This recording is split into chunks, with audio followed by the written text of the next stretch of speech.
The ego is a construct of the mind. It is the I, the me, the story we tell ourselves about who we are. This story is built on our past experiences, thoughts and beliefs. The ego identifies with possessions, achievements and status. It craves recognition and validation from the outside world. The ego is not our true self. It is a mask, a persona we wear to navigate the world. The danger of the ego is that we mistake it for who we truly are. We become attached to our thoughts, beliefs and identities. This attachment creates suffering because it disconnects us from our true nature. Spirituality, in its essence, is about awakening to our true nature. It is about transcending the limitations of the ego and experiencing the peace, love and joy that lie beyond the mind. However, the ego can be very cunning. It can disguise itself as spirituality, leading us down a path of illusion. The ego can co-opt spiritual practices and concepts to feed its own agenda. It can use spirituality to seek status, specialness, or even spiritual superiority. This is the ego trap.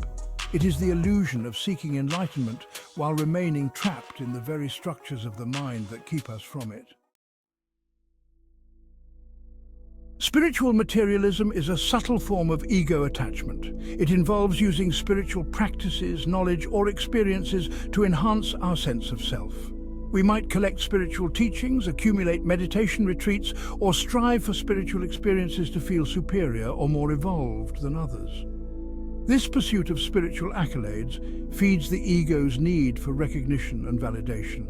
It creates a sense of separation rather than unity. We might believe we are on a higher spiritual plane than others, leading to judgment, arrogance, and a false sense of enlightenment. For example, someone might become attached to their meditation practice.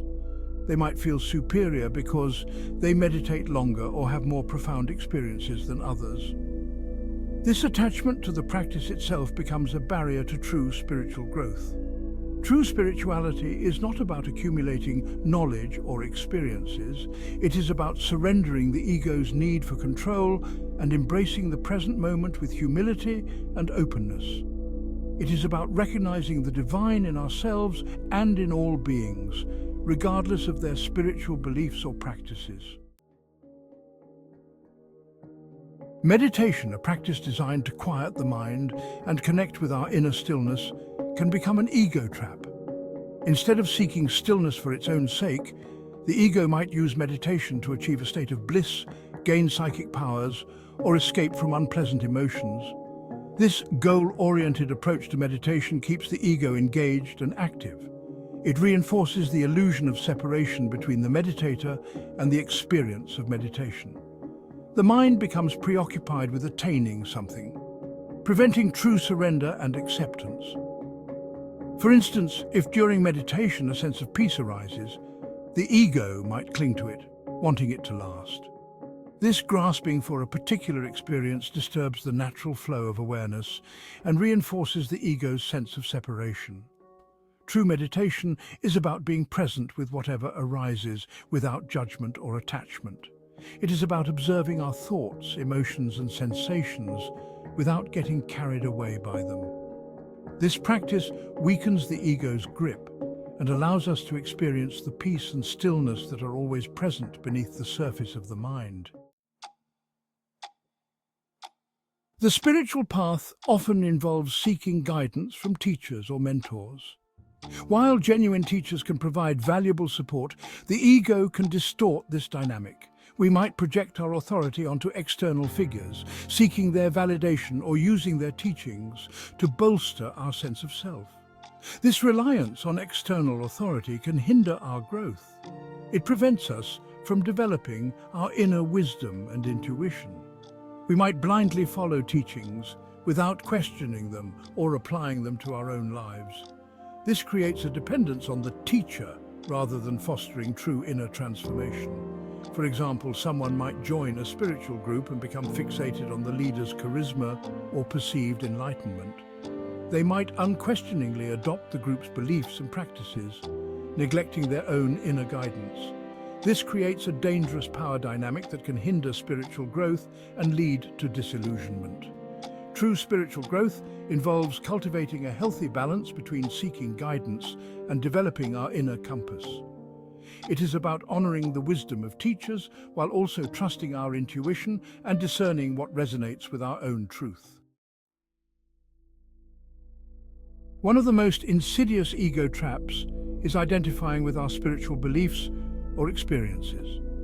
We might define ourselves as spiritual or awakened and use these labels to create a sense of superiority over others. This spiritual identity becomes a new mask the ego wears. It creates separation and judgment, preventing us from connecting with others authentically. We might look down upon those who haven't had the same experiences or hold different beliefs, fueling the ego's need for separation. For example, someone who has experienced a profound spiritual awakening might start judging others for their perceived lack of awareness. They might feel superior because they have glimpsed a reality beyond the ego. This sense of spiritual pride is a clear indication that the ego is still very much in control. True spirituality is about recognizing the divine spark in all beings, regardless of their level of awareness. It is about transcending labels and identities and meeting others with an open heart and mind. It is about recognizing that we are all on a journey of awakening, each at our own pace and in our own unique way. Recognizing the ego's subtle disguises is crucial for avoiding its traps. Two common disguises are the inner critic and the inner doer.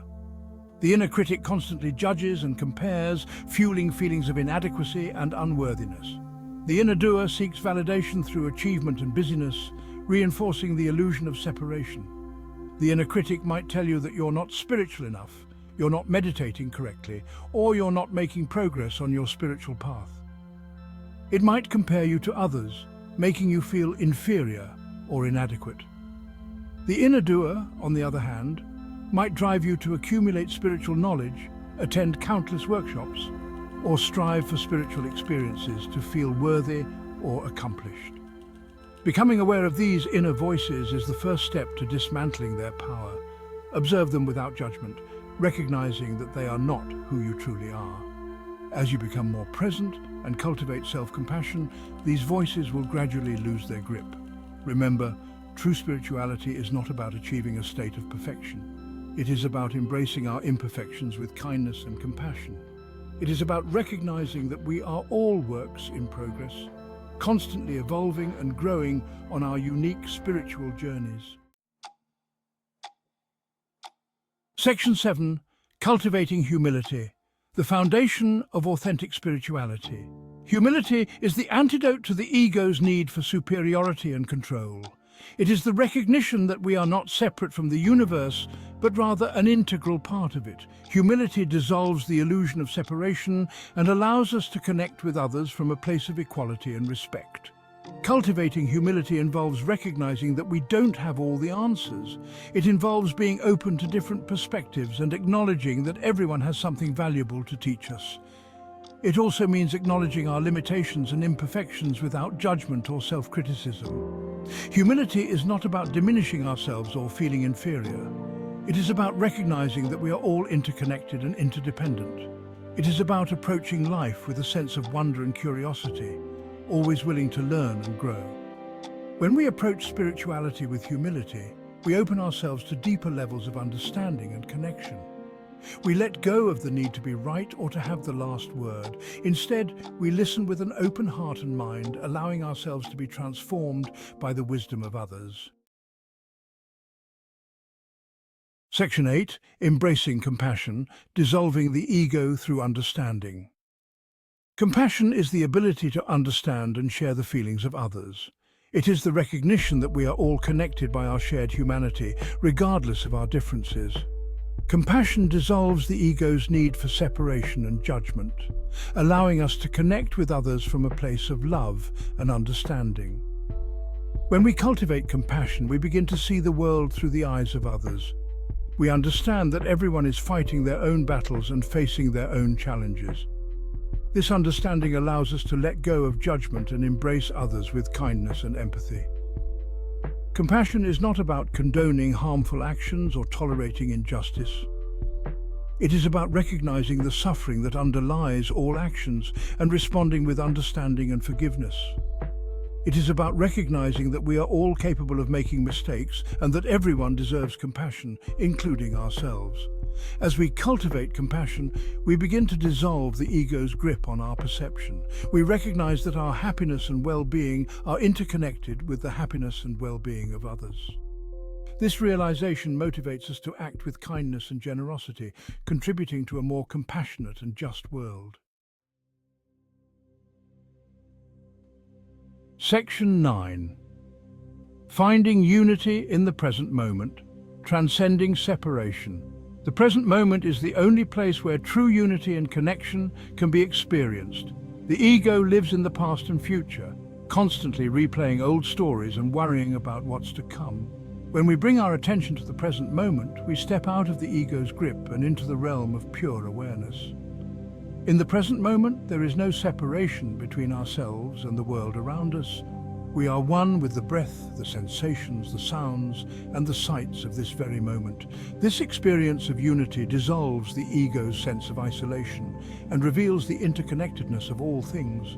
Cultivating present moment awareness involves paying attention to our senses, thoughts, and emotions without judgment. It involves noticing the beauty and wonder that surround us in every moment. As we practice present moment awareness, we become more grounded, centered, and connected to the world around us. Finding unity in the present moment is not about achieving a permanent state of bliss. It is about embracing the fullness of each moment, with all its joys and sorrows, challenges and triumphs. It is about recognizing that life is a precious gift and that every moment is an opportunity to connect with the divine within ourselves and in all things. Section 10. The journey continues, a lifelong practice of awakening. The journey of transcending the ego trap is a lifelong practice. It is a process of continuous learning, growth, and transformation. There will be times when we fall back into old patterns of thinking and behaving. There will be times when the ego's voice seems louder than ever. The key is to approach these moments with self-compassion and understanding. Instead of judging ourselves for our mistakes, we can use them as opportunities for growth and learning. We can ask ourselves, what can I learn from this experience? And how can I use this to cultivate more awareness and compassion in my life? Remember that true spirituality is not about achieving a state of perfection. It is about embracing our imperfections with kindness and compassion. It is about recognizing that we are all works in progress, constantly evolving and growing on our unique spiritual journeys. As we continue on this path of awakening, let us cultivate humility, compassion, and present moment awareness. Let us support each other with kindness and understanding, recognizing that we are all in this together. And let us never give up on our quest to transcend the ego trap and experience the boundless love, peace, and joy that lie at the heart of our being.